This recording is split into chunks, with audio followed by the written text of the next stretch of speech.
Hey everybody, this is a quick video in case you have an Electrolux Compact condensing dryer and it's giving you an EH3 error on the display and you're trying to figure out what this is and what you need to do to fix it.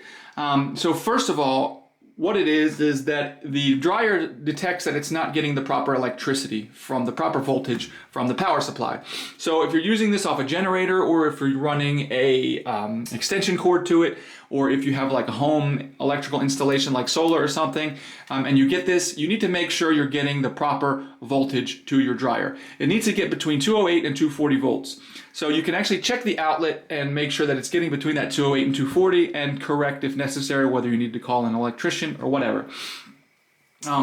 If you've checked it and it is getting proper electricity, then what's probably going on is that your electronic control board is faulty and it's giving you this error erroneously, in which case you're going to need to replace your electronic control board. If that's the case, and if you feel like doing it yourself, I'll put a link in the description to a tutorial for that specific thing of how to replace the electronic control board on your dryer.